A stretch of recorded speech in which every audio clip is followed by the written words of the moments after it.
Malawi, le chef de l'opposition remporte le scrutin présidentiel samedi 27 juin 2020.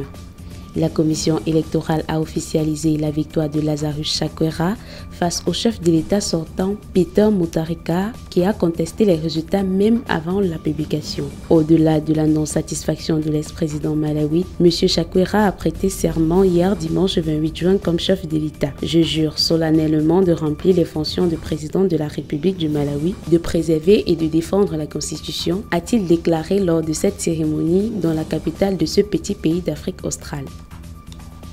La République démocratique du Congo est la scène d'une nouvelle crise au sein de la coalition au pouvoir. Après la brève arrestation dite arbitraire samedi soir du ministre de la Justice Célestin Tonda dans la ville de Kinshasa, le Premier ministre Sylvestre Ilunga a fait part de son indignation au président Félix Tshisekedi. Il demande au chef de l'État de saisir le Conseil supérieur de la magistrature pour l'ouverture d'une action disciplinaire envers les magistrats qui ont participé à cette arrestation et de garantir le secret des délibérations du Conseil des ministres. On n'est donc pas parti du bon pied pour le calme dans cette coalition, car le camp présidentiel redoute toujours les embûches à l'Assemblée nationale et au Sénat, largement acquis à la cause de l'ex-président Joseph Kabila.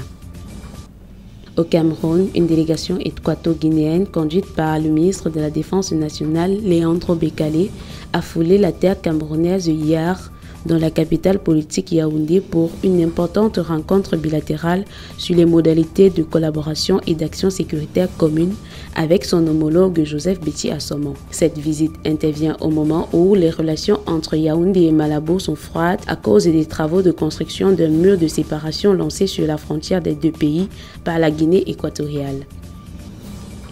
Au Sénégal, l'île symbolique de la traite négrière au large du Dakar a décidé de rebaptiser sa place de l'Europe en place de la liberté face à la persistance des actes racistes dans le monde. Le chef de cabinet du maire, en la personne de Mamadou Adama, a déclaré que cette décision est loin d'être dirigée contre l'Europe. Il s'agit ici d'une réponse à la vague de violences raciales dont la communauté noire et afrodescendante est régulièrement victime, notamment la mort aux États-Unis de George Floyd, américain noir asphyxié par un policier blanc durant son arrestation. Ainsi, la place de la liberté se veut l'avant-garde du combat pour l'éradication totale et définitive de toutes les formes de racisme.